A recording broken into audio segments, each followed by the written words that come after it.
가게 사는 증시 각도기. 네, 안녕하세요. 젊은 투자 증시 나침반 안지원입니다. 네, 안녕하십니까. 쉬운 투자 증시 각도기 박상철입니다. 엉덩이를 꽉 붙였더니 좋은 날이 오네요. 오늘 지수는 별로 안 좋았습니다만 전반적으로 분위기는 상당히 나쁘지 않은 상승 종목이 월등히 많았기 때문에 대체적으로 좀 따뜻한 상대 수익률이 올라가는 그런 날이었습니다. 네, 오늘 좀 굉장히 특이한 사실을 하나 발견했는데요. 네. 연기금이 샀습니다. 코스피에서 1,100억 매수를 했거든요. 몇백일 만이야 도대체? 52일 만에. 네. 52 거래일이? 네. 52 거래일이면 1000매수입니다. 52 거래일이면 한 석 달 만에 사신 거네요. 네. 그렇죠? 작년부터 계속 하루도 빠짐없이 팔았는데 네. 오늘 처음으로 매수를 했지만 기관 순매도로는 역시 3천억 코스피에서 매도가 나왔더라고요. 네. 네, 코스닥에서는 250억 매도했고요. 오늘은 개인 투자자들만 좀 샀습니다. 네. 코스피에서 5,200억 샀고요. 네. 코스닥에서 1,000억 매수했습니다. 외국인은 코스피에서 2,100억 매도, 코스닥에서는 700억 매도를 했습니다. 네. 오늘 뭐 시장은 뭐 코스피는 0.3% 떨어지고 코스닥은 0.15% 올랐습니다. 미미한 장이었는데 그쵸? 오른 종목수들이 상당히 많았고요. 떨어진 종목 대비해서. 네, 그 중에서도 오늘 창투사라고 해서 지금 쿠팡이 100조를 한번 찍었잖아요. 그렇죠. 그 덕분에 이제 뭐 마켓컬리, 야놀자, 크래프톤 등의 이제 앞으로 이제 상장을 할 것들에 대한 이제 지분 투자를 했던 이 회사들 주가가 오늘 많이 좋았는데요. 아주 아이비 투자라는 데는 이제 야놀자와 크래프톤에 지분 투자를 했는데 오늘 상한가를 갔습니다. 그리고 SBI 인베스트먼트, 여기는 야놀자에 지분 투자를 한 회사인데 그리고 DSC 인베스트먼트, 여기는 마켓컬리에 투자를 했고요. 네. 미래에셋벤처 투자도 마켓컬리에 투자를 했습니다. 오늘 SBI 인베스트먼트는 22%, DSC 인베스트먼트는 11% 올랐습니다. 많이 올랐네. 그리고 크래프톤에 투자한 넵튠도 11% 올랐습니다. 엄청나게. 이분들 진짜 그동안에 재미없었을 텐데 진짜. 네, 신났네. 최근에 주가가 너무 좋아요, 창투자들. 이렇게 주식은 잘 엉덩이를 붙여놓고 한꺼번에 또박또박 계단식으로 올려주면 좋지만 계단식으로 안 올라가고 갑자기 이렇게 절벽 나타나듯이 수익률이 올라가는 성향이 자주 있는 것 같아요. 네. 장외에서는 크래프톤 시총이 20조대라고 하고요. 그리고 이제 야놀자 같은 경우는 뭐 8조 원 얘기도 있고, 네. 마켓컬리는 1조 원 정도 형성되어 있다고 합니다. 마켓컬리는 사실 옛날에 다 개인 자영업자들이 하던 사업 아니에요? 마켓컬리는 야채 가게 아저씨가 하던 거고, 야놀자는 모텔 아저씨 아줌마들이 하던 거고, 그죠? 네네. 그렇죠. 다 그렇게 뭐 개인 자영업자들이라는 게 다 기업화되면서 기업 자산으로 바뀌는 거죠. 그렇죠. 주머니가 사실 냉정하게 보면 주머니가 바뀐 거지. 네. 물론 약간 껍데기를 세련되게 하면서 편의성을 좀 증진시키고. 네. 그리고 오늘 이제 폭스바겐에서 이제 이따가 행사를 하나 열 예정입니다. 하죠. 예, 테슬라의 배터리데이처럼 폭스바겐이 파워데이라는 이름으로요, 15일 유럽 시간으로 1시에 행사를 개최할 예정이고요. 이따가 한국 시간으로는 밤 9시 정도 예정이 됩니다. 네. 예, CEO의 SNS에서 공개한 영상에서는 부연 설명 없이 파워데이라는 명칭과 배터리 충전 이미지, 그리고 이것은 자동차 발표가 아니다 라는 문구만 적혀 있어서 지금 궁금증을 키우고 있는 상황인데요. 업계에서는 이제 폭스바겐이 파워데이에서 자신들이 기대하는 배터리 신기술을 소개를 하고 자체 생산 계획까지 내놓을 수도 있을 거다, 이런 추측을 하고 있습니다. 혹은 유럽 배터리 제조사 노스볼트와 합작사를 지금 추진 중이거든요. 이에 대한 진행 상황을 알릴 것이라는 관측도 있습니다. 근데 머니투데이 단독 보도가 오후에 나왔는데요. 이때 폭스바겐이 이제 파우치형 배터리를 안 쓴다라고 선언을 할 것이다, 이런 보도가 나왔습니다. 예, 파워데이 행사에서 미래 통합 배터리 셀로 각형에 집중할 것이다 라고 공식 발표할 예정이다 라는 보도가 나왔는데요. 폭스바겐이 단계적으로 LG 에너지 솔루션과 SK 이노베이션의 파우치형 배터리 적용을 중단하기로 결정을 한 겁니다. 중국산 배터리와 폭스바겐이 자체 투자한 노스볼트 배터리, 이 두 개의 비중을 늘리기 위한 조치로 보이고요. 이런 방침을 국내 배터리 3사에도 통보를 이미 했다고 합니다. 네, 폭스바겐은 현재 파우치형 배터리를 LG 에너지 솔루션, SK 이노베이션한테 받고 있고요. 그다음에 각형 배터리를 중국 CATL과 삼성 SDI로부터 받고 있습니다. 네, 이번 결정으로 이제 CATL이 주력으로 이 각형 배터리 공급을 하게 되고, 그다음에 삼성 SDI가 소량 납품하는 이런 구도가 될 것이라고 하고요. 이 결정에 대해서 LG 에너지 솔루션은 CEO 명의로 항의 서한까지 보낼 정도로 반발을 했다고 합니다. 서로 사전에 협의된 물량이 있었을라나? 네. 그리고 오늘 외식 수요 회복에 식자재 주가 강세를 보였는데요. 키움증권에서 리포트가 하나 나왔습니다. 네. CJ 프레시웨이의 목표 주가를 26,000원에서 31,000원으로 상향을 시켰는데요. 외식 수요 회복의 최대 수혜주다라고 거론을 했습니다. 예, 코로나 시기에 이 가정 간편식이라 불리는 HMR 이 중심의 식품 기업들은 집콕 수혜주로 주목을 받았었지만 식자재 유통업체들은 주가가 굉장히 부진했습니다. 외식 프랜차이즈 업체, 일반 음식점, 푸드코트, 병원 등에서의 매출이 줄었기 때문인데요.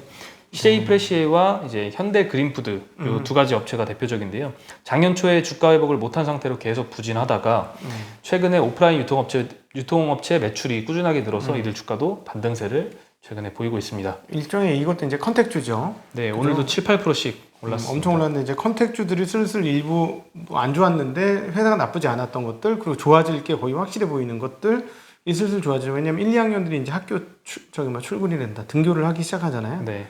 그러면 이제 점차 풀릴 것 같고 미국은 5월 달에 다 풀린다 그러고 지금 벌써 한 20% 가까이 됐어요. 백신 접종률이. 네. 아직 한국은 좀 낮지만 분위기는 컨택이 조금 좋은 것들은 계속 조금 이어갈 수도 있을 것 같습니다. 네. 사실 실적으로만 보면 작년에 뭐 떨어지지는 않았거든요. 미국 두 업체들이. 오히려 뭐 조금 소폭 오른 경향이 있는데 주가는 많이 떨어져 있어서 밑에서 거래가 되고 있었죠. 예, 주가 많이 떨어졌죠. 네, 최근에 다시 실적을 반영을 하는 것 같습니다. 네, 그리고 오늘 또 리포트가 끌어올린 작은 공 하나가 이제 효성화학 그리고 효성 TNC입니다. 예. 오늘 효성화학이 하나금투에서 리포트가 나왔는데요. 목표 주가를 22만 원에서 37만 원까지 굉장히 많이 상향을 시켰습니다. 오, 더블이네. 거의. 네, 윤재성 연구원 리포트에 따르면 1분기 영업이익이 241% 전년 동기 대비 증가를 할 것으로 예상을 했는데요. 컨센서스가 261억이거든요. 네. 이것보다 62% 높은 423억이 나올 것이다 라고 추정을 했습니다. 그리고 이게 잠깐의 실적이 아니다라는 걸 알 수 있는 건요. 2분기 영업이익에서 1573% 전년 동기 대비 증가한 599억으로 영업이익을 추정을 했습니다. 네. 네, 1분기도 굉장히 서프라이즈인데 이거보다 더 높은 영업이익이 나올 것이다 라고 예상을 한 거죠. 이 원인은 이제 글로벌 PP 강세 때문이고요. 원료인 프로판은 난방 수요 종료로 이제 약세가 예상이 된다고 합니다. 그래서 이 PP 제품 그리고 원료 가격과 스프레드 이 차이가 더 벌어져서 개선이 될 것이다. 그치, 마진이 그래서 늘어난다. 실적 개선으로 이어질 것이다라고 예상을 했습니다. 네. 네, 연간 영업이익으로 보면은 올해와 내년이 각각 전년 대비 310%, 46% 증가할 것으로 전망이 되면서 이익 개선이 계속 꾸준할 것으로 추정을 하고 있습니다. 네. 경기 민감주의 대표 업종이 화학인데 최근에 사실 네. 1분기에 실적 성장이 지금 컨센서스보다 많이 나올 것으로 예상되는 종목들이 꽤 많이 있어 보입니다. 네. 예, 근데 이게 단기에 그칠 것이냐, 1, 2분기 정도에 그칠 것이냐, 이게 관건인데 사실 이 하나금투 리포트를 보면은 뭐 22년까지도 계속 될 것이라고 일단 보고 있는 것 같습니다. 일단 뭐 올해 경제 성장률은 굉장히 높게 나올 거라고 다들 보고 있죠. 중국도 실제 자기네 발표한 것보다 높고 미국도 굉장히 높게 나올 것으로 형성되어서 경기 자체가 나쁘지는 않은 것 같습니다. 네. 그리고 내일 이제 이베이 코리아의 예비 입찰이 시작이 됩니다. 네. 이 이베이 코리아 지분 100%에 대해서 이 이베이는 이제 희망가 5조 원을 제시를 했습니다. 2020년 순이익이 850억 원이었거든요. 1000억이 좀 안 되는데 이 기준으로 보면은 PER이 58배입니다. 네, 물론 21년에 조금 더 성장하겠지만 앞서 크게 다르진 코너에서 않겠죠. 징동닷컴 했는데 35배던데. 네. 그래서 그냥 받아들일만 하다 했는데 이제 이 유통에 관해서는 한국이 더 높네. 네. 예. 네, 그리고 시장에서는 이제 이베이 코리아가 GMV가 20조 원이고 쿠팡이 22조, 네이버가 30조라서 빅3 업체다. 그래서 5조 원이면 비싼 게 아니다. 이렇게 보는 시각도 있거든요. 근데 이제 사실 5조 원 주고 사서 1년에 이익이 1000억도 안 나는 회사를 사서 몇 년이 지나서 이 인수가를 커버할 수 있을 것이냐에 대한 의문은 좀 들어 보이고요. 하지만 이제 쿠팡이 이미 100조 원에 가까운 기업 가치를 인정받은 상황이잖아요. 그래서 이제 이베이 코리아를 가져가서 이 20조 정도 되는 GMV를 확보하고 이거의 향후 미래 성장 기대감을 좀 보여준다면 네. 이 가져간 업체의 프리미엄을 좀 받을 수도 있지 않을까 싶습니다. 그렇죠. 시너지만 낸다면. 네, 그래서 내일 누가 이제 가져가려고 시도를 할 것이냐가 중요한데요. 인수 후보로 거론되는 신세계, 카카오, MBK 등의 업체들이 있고요. 이 업체들 이외에 이제 새로운 업체들이 나올 수도 있겠죠. 그리고 어디까지 지불 의향이 있을 것이냐가 관건이고요. 컨소시엄 형태로 참여할 가능성이 또 높다는 의견도 있습니다. 네, 한번 지켜보면 좋을 것 같습니다. 네. 네, 그리고 이제 마이크론의 세계 최초 타이틀을 빼앗긴 삼성이라는 네. 제목의 이제 보도도 나왔는데요. 작년 11월 달에 이제 5위권 낸드 업체인 마이크론이 세계 최초로 176단 낸드 플래시를 고객사에 공급했다라는 깜짝 뉴스가 발표가 됐고요. 이는 삼성과 하이닉스는 양산조차 하지 못하는 제품이라고 합니다. 그러니까. 그리고 올해 1월에는 4세대 10나노 D램을 양산했다고 선언을 했고요. 이 역시 세계 최초였고요. 네, 마이크론에게 이 2연타를 맞은 국내 업계가 상당한 충격을 받았다라고 보도를 했습니다. 그리고 이 기업들의 경쟁력도 중요하지만 사실 그 정부에서 어떤 뒷받침을 해줄 것이냐 이것도 문제인데요. 최근 미국하고 EU에서는 반도체 산업 육성을 위해서 100조 원이 넘는 자금 지원 방안을 마련 중이라고 하고요. EU에서는 2030년까지 약 180조 원 정도의 투자를 할 계획을 밝혔습니다. 그리고 정경련에서 작년 6월에 발표한 보고서에 따르면 매출 대비해서 정부 지원금이 비중이 얼마가 되느냐를 봤을 때 중국의 SMRC는 6.6% 정도 되고요. 5년 평균 수치입니다. 네. 그리고 마이크론은 3.3%. 네. 근데 삼성과 하이닉스는 각각 0.8%, 0.5%라고 합니다. 그러니까 기업의 경쟁력도 중요하지만 사실 정부의 지원이 좀 탄탄히 뒷받침되면 사실 훨씬 더 큰 도움이 될 텐데 이런 부분에서는 좀 한국 정부의 뒷받침이 조금 타국 대비는 부족한 것 같습니다. 네. 네. 그리고 이제 반도체 부족 이슈가 또 나왔는데요. 예. TSMC가 이제 4월부터 최대 30% 가격 인상을 검토 중이라고 합니다. 10%. 네. 그리고 올해 주요 고객사에 제공하던 할인 정책도 폐지를 했습니다. 그런 게 있었구나. 네, 그리고 작년 가을에도 자동차 제조사들의 추가 주문이나 긴급 주문에 한해서 10에서 15% 가격 인상도 이미 했고요. 최근 웨이퍼 초과 용량분 경매에서 가격을 15%, 20%또 인상을 했었습니다. 예, 차량용 반도체에 이어서 스마트폰, TV 등의 IT 기기 칩 수요도 부족함에 따라서 이 파운드리 업체 입장에서 사실 부르는 게 값이 된 상황입니다. 계속 가격이 올라가 또 한 번 더 올렸다고 지금 뉴스 나오고 있잖아요. 네. 그죠? 네. 4월부터 또 올린다고 하고요. 그러니까 네. 네. 와. 근데 우리나라는 지금 그 중소형 파운드리는 없대. 이거 지금 굉장히 어렵대. 중소형 그 칩리스 업체들 아니 그 팹리스 업체들 있잖아요. 네. 팹리스 업체들이 맡길 데가 없대요. 그러니까 이게 사실은 TSMC 같은 경우는 정말 수십 수백 군데하고 거래를 하거든요. 네. 이게 시스템 반도체에서 그러니까 큰 예를 들어 큰 업체도 있죠. 뭐 삼성전자가 TSMC하고 거래 안 하는구나.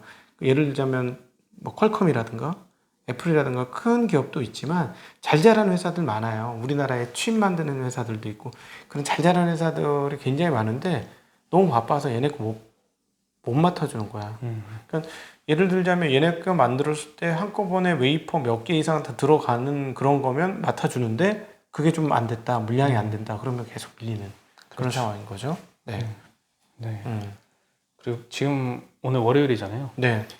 지금 중국 베이징의 사진을 한번 봤는데요. 뿌예요. 뿌얀 완전 노랗습니다. 노래요. 네, 완전 거의 하늘이 황토색 수준인 것 같아요. 그 석탄 발전소 많이 들어가고 그래서 그런 거 아니에요? 그 전력 만들고 하느라고. 네, 그 영향도 있겠죠. 네. 네, 근데 이게 이제 한국에 넘어올 수도 있다라고 합니다. 그래서 내가 이렇게 피곤한가? 너무 피곤해. 공기가 안 좋아서 피곤한가? 미세먼지 그 전망치를 보면은 내일이 네. 그냥 보통 수준인데 네. 기사로 보니까 이제 이 또 바람 또 여파에 따라서 내일 이게 한국 그 상공으로 먼지들이 날아올 수도 있다라고 하네요. 네. 네, 저거와 상관없이 KF94를 끼워야 합니까? 그래야 될 것 같습니다. 예. 마스크 많아. 마스크 많죠? 너무 지금? 많아. 필요하면 드릴게요. 네. 예, 많습니다. 저도. 네. 네, 여러분 모두 건강 유의하시고요. 내일은 건강관리 또 잘 하셨으면 좋겠습니다. 마스크는 또 KF94로 챙기시기 바라겠습니다. 네, 그나마 오늘 좀 다행이었어요, 시장이. 네. 네, 다행이었는데 오늘 저녁에가 이제 관심 또 다시 제가 금요일 날도 굉장히 재밌는 시장이 펼쳐집니다 했는데 재밌었어요. 오늘도 재밌습니다. 무슨 말이냐면 금리 이 정도인데 충격을 얼마나 과거에 비해서 얼마만큼 받을 것이냐가 핵심이에요. 덜 받으면 우와 이렇게 하셔도 되고요. 충격을 받으면 아직 멀었구나 이러시면 되는데 금리가 위로 세게 더 튀지 않으면 더 재밌어요. 튀면 뭐 당연하게 조금 시장 충격을 받겠지만 안 튀는 꽤 이미 튀었잖아. 튄 상황에서 지난 고점에서 과연 어떻게 될 것인지 관심을 가지고 보시면 재밌을 것 같습니다. 네. 지금 미국 금리가 1.621% 정도인데 사실 금요일도 많이 올랐었는데 그에 비해서 시장이 좀 적응을 한 것 같은 모양새를 그렇죠. 보여줬잖아요. 네. 오늘도 아마 그렇지 않을까 음. 조심스레 예상을 해봅니다. 그럼 그랬으면 지금 좋겠습니다. 채권 시장 입장은 전혀 달라요. 채권 시장 채권 시장 FOMC에서 이번에 YCC 분명히 얘기를 할 것이고 최소한 금리에 대한 이야기를 눌러주는 얘기를 할 것이다. 이거 계속해서 얘기해. 근데 지난번 파월 그 발언 직전에는 훨씬 더 이 YCC에 대한 기대감이 더 많았던 것 같아요. 그래서 그게 꺾이면서 작살난 거고 시장이. 네, 근데 채권 이번에는- 시장 작살나면서 우리도 같이 영향을 받은 거고. 이번에는 좀 그 기대감이 그때보다 그렇죠. 좀 많이 작은 것 같아서 그럼에도 불구하고 뭐 이렇게까지 급하게 올랐는데 설마 아무 말 안 하겠어? 하는 게 이제 채권 시장 참여자들의 입장인 거예요. 우리 이제 이 정도 빠졌으면 됐지. 그만 빠져야지. 이게 똑같아요. 그 심정하고 현재 채권 시장에서 나오는 이야기들이. 네. 네, 그렇군요. 음. 그러면 오늘 미국 장은 내일 아침에 잘 네, 알려주시기 잘 바라겠습니다. 정리하도록 하겠습니다. 네. 네, 그럼 저희는 오늘 여기서 인사드리겠습니다. 안녕.